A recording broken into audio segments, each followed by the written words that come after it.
dari kelompok 8 akan mempresentasikan materi SKI bab 2 tentang Kerajaan Islam di Indonesia. Kerajaan Islam di Indonesia. 1. Kerajaan Samudra Pasai didirikan pada abad ke-11 oleh Mayorahir yang terletak di pesisir timur Laut Aceh, merupakan kerajaan Islam pertama di Indonesia. Penguasa Kerajaan Samudra Pasai terdiri atas dua dinasti, yaitu Dinasti Mayorahir dan Dinasti Mayorasilu. 1. Dinasti Mayorahir dinamakan Mayorahir karena pendiri raja pertama Kerajaan Samudra Pasai yang bergelar Maharaja Mahmud Syah yang berkuasa dari 1042 sampai 1078. Maharaja Mansur Shah digantikan oleh Maharaja Ghiyasuddin Shah dan digantikan lagi oleh Mayorah Nur yang dikenal dengan Tengku Samudra berasal dari Mesir. 2. Dinasti Mayorasilu bergelar Sultan Malik As-Soleh, keturunan Raja Priak Malaysia. Kerajaan mengalami kemakmuran. Pada dinasti Mayorasilu, raja-raja selanjutnya yaitu 1. Sultan Malik As-Soleh. 2. Sultan Malik Muhammad Malik Az-Zahir. 3. Sultan Mahmud Malik Zahir. 4. Sultan Mansur Malik Zahir. 5. Sultan Ahmad Malik Zahir. Dan ke-6 Sultan Zainul Abidin. Kerajaan Malaka. Kerajaan Malaka adalah kerajaan Islam kedua setelah Kerajaan Samudra Pasai. Kerajaan Malaka merupakan sebuah kerajaan Islam yang menguasai wilayah semenanjung Malaka dan Riau. Raja pertama Kerajaan Malaka adalah Iskandar Syah yang berkuasa pada tahun 1400 sampai 1414 Masehi. Ia merupakan raja yang masih keturunan Majapahit yang kalah dalam Parekrek. Nama aslinya adalah Paramisora. Adapun para penerusnya yaitu Muhammad Iskandar Syah, Sultan Muzaffar Syah, Sultan Mansur Syah, Sultan Alauddin Syah, dan Sultan Muhammad Syah. Kerajaan ini cepat berkembang, bahkan mengambil alih pelayaran dan perdagangan dari Kerajaan Samudra Pasai. Pada masa kekuasaan Sultan Alauddin Syah, kondisi ekonomi kerajaan cukup stabil, tetapi secara politis mengalami kemunduran. Hal ini disebabkan banyak daerah yang ditaklukkan kemudian melepaskan diri serta terjadi beberapa pemberontakan oleh Sultan Muhammad Syah.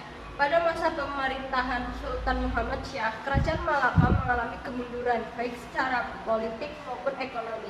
Dalam kondisi yang makin lemah, pada tahun 1511 Masehi, armada perang bangsa Portugis yang dipimpin oleh Alfonso de Albuquerque akhirnya berhasil menguasai dan menaklukkan Kerajaan Malaka.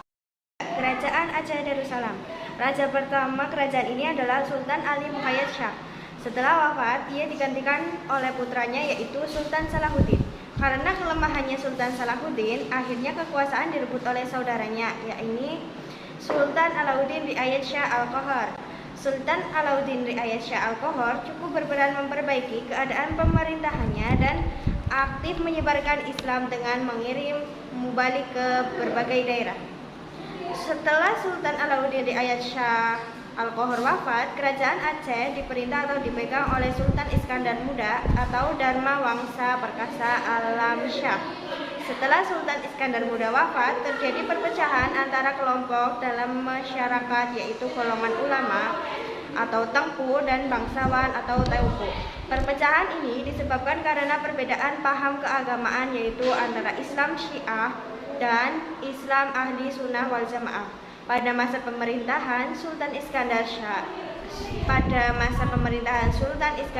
ini terdapat dua orang sastrawan yang terkenal, yakni Nuruddin Ar-Raini dan Hamzah Fansuri. Kesusastraan Aceh Darussalam yang cukup terkenal adalah Bustanusalatin dan Hikayat Putra Gumbok Meu. 4. Kerajaan Demak dan Pajang. Kerajaan Demak berdiri pada tahun 1500 sebagai sebuah kerajaan yang terletak di daerah Bintoro dekat muara Sungai Demak. Raja-raja yang memerintah di Demak yaitu Raden Fatah sebagai pendiri dan raja pertama, Pati Unus, Sultan Trenggono, dan Sunan Prawoto. Kerajaan Demak didirikan oleh Raden Fatah yang memerintah pada tahun 1500 sampai 1518. Berdirinya kerajaan Demak dilatar belakangi oleh melemahnya pemerintahan kerajaan Majapahit dan mulai menguatnya pengaruh Islam di tanah Jawa. Silsilah Raja-Raja Kerajaan Demak. 1. Raden Patah, 2. Pati Unus, 3. Sultan Trenggono, 4. Sultan Hadiwijaya, 5. Arya Pangiri, 6. Pangeran Benawa. Sekian dari kelompok 8, kurang lebihnya mohon maaf. Terima kasih.